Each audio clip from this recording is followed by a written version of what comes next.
꽃에 얽힌 아름다운 이야기. 제비꽃 3월의 선물.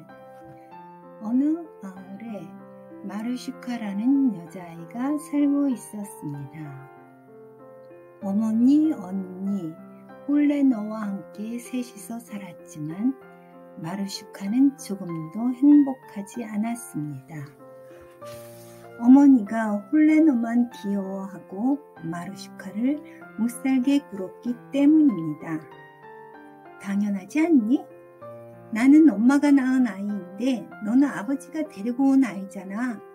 그리고 아버지가 돌아가셨으니 지금은 내가 귀찮은 주제라고. 홀레너도 상냥하지 못합니다. 돌아가신 아버지는 집과 밭과 소를 가족들에게 남겨주었는데도 마르슈카는 늘 부엌 구석에서 잠을 잤습니다. 밭일도, 소를 돌보는 일도, 청소도 전부 마르슈카의 몫이었습니다. 밭을 갈고 소를 닦아주고 바닥을 청소하고 빨래하고 그리고 물을 길어다 놓거라. 마르슈카, 감자를 벗겨서 수트를 끓이고 우리들이 먹을 빵을 굽는 일도 잊으면 안 된다. 그리고서 어머니와 홀레너는 놀러 갑니다. 마르슈카는 열심히 시킨 일을 하나씩 해 나갔습니다. 아무리 심하게 일을 시켜도 마르슈카는 방실방실 웃음을 지었습니다. 너덜너덜한 옷을 입고 있는데도 마르슈카는 햇님처럼 예뻤습니다. 고된 일을 산더미같이 시켜도 네 하고 웃는 모습은 사람들이 다시 한번 쳐다볼 정도로 생기있고 아름다웠습니다. 그런 마르슈카가 어머니와 홀레너의 마음에는 들지 않았습니다. 둘은 속으로 생각했습니다. 마르슈카 따위는 죽어버렸으면 좋겠어. 어느 해 12월, 눈보라가 세게 치던 날 밤의 일입니다. 어머니가 마르슈카에게 말했습니다. 들판으로 가서 제비꽃을 한 다발 따오렴. 제비꽃이라고요? 마르슈카는 깜짝 놀라 물었습니다. 지금은 겨울인데요, 어머니. 들판에도 숲에도 눈이 쌓여 있어요. 제비꽃은 그 어느 곳에도 피어있지 않아요.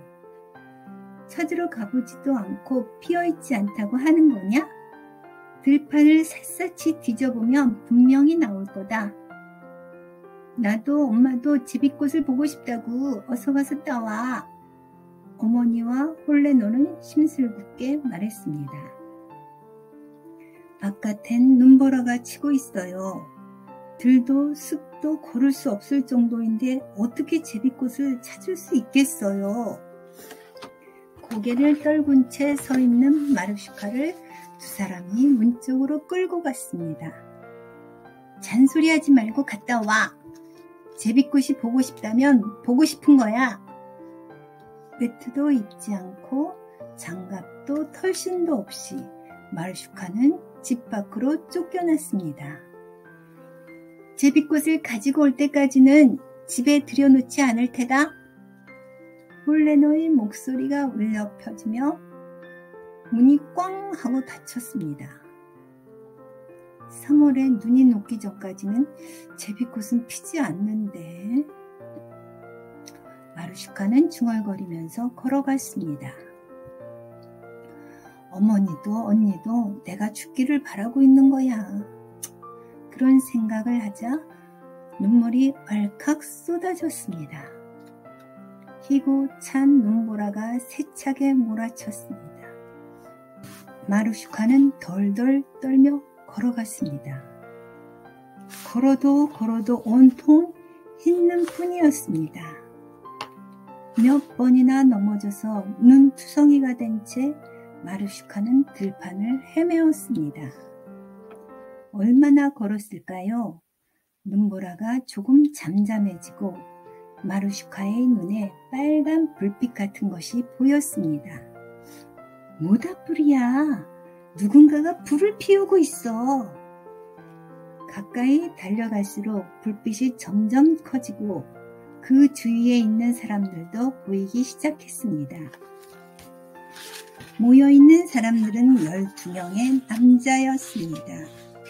그리고 머리도 수염도 하얀 할아버지 한 분이 사나이들 한가운데에 서 있었습니다.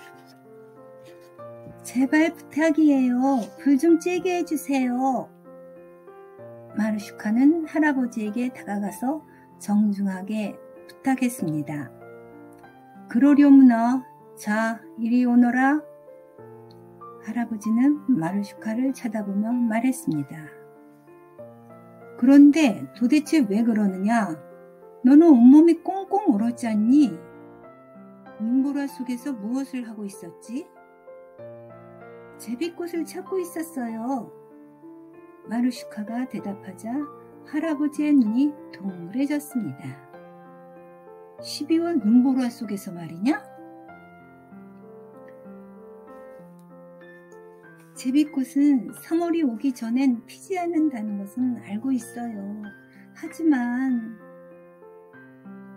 까닭을 들은 할아버지는 모닥불을 둘러싼 사나이들 중에서 한 사람을 불렀습니다. 이봐 3월, 이 아이의 이야기를 들었나? 너라면 어떻게 할 텐가? 3월이라고 불린 사람은 반짝반짝 빛나는 눈을 가진 젊은이였습니다. 젊은이는 싱긋 웃으면서 다가오더니 할아버지에게 지팡이를 빌렸습니다.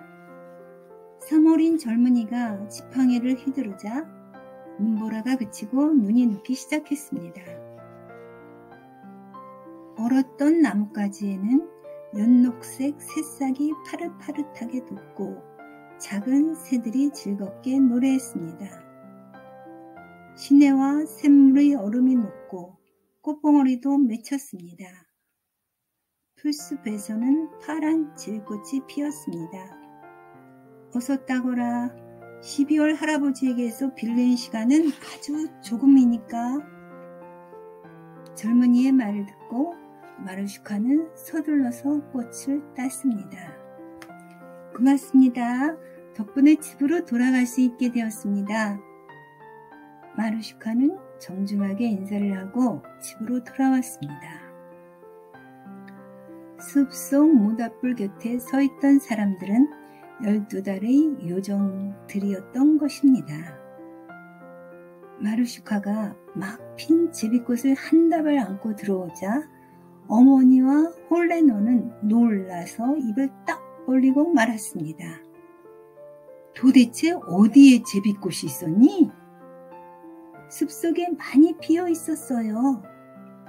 마르슈카가 웃으면서 대답하자 어머니가 야단을 쳤습니다. 많이 피어 있었다고? 내가 따온 것은 고작 한 다발밖에 안 되지 않니?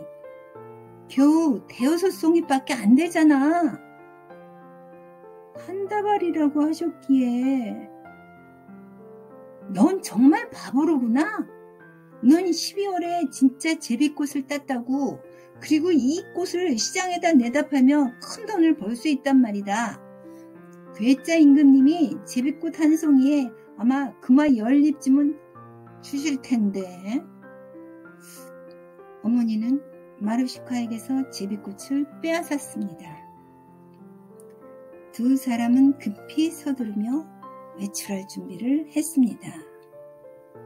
가죽 코트를 입고 목도리를 있는 대로 두르고 장갑과 털신도 신고서 문 밖으로 뛰어나갔습니다. 두 사람은 몸을 잔뜩 움츠리고 걸어가다가 마르슈카와 똑같이 모닥불과 12달의 요정을 발견했습니다. 성큼성큼 다가간 홀레너는 할아버지를 밀치고 모닥불에 손을 녹였습니다.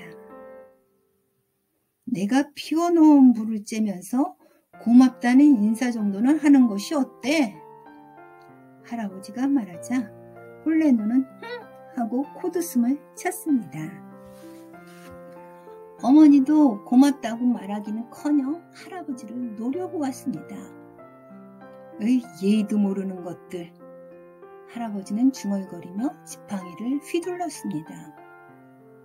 빨갛게 타오르던 불이 순식간에 꺼져버렸습니다. 12달의 요정들도 사라지고 사방이 깜깜해졌습니다.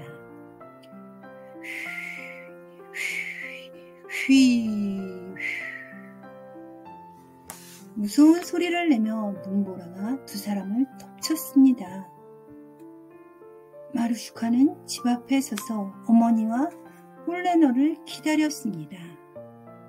그러나 이틀이 지나도 2달이 지나도 2년을 기다려도 두 사람은 돌아오지 않았습니다. 2년하고 이틀이 지났을 때 착한 젊은이가 나타났습니다. 마루슈카는 젊은이와 결혼하여 행복하게 살았지만 제비꽃이 필 때마다 숲속에서 있었던 일을 떠올리지 않을 수 없었습니다.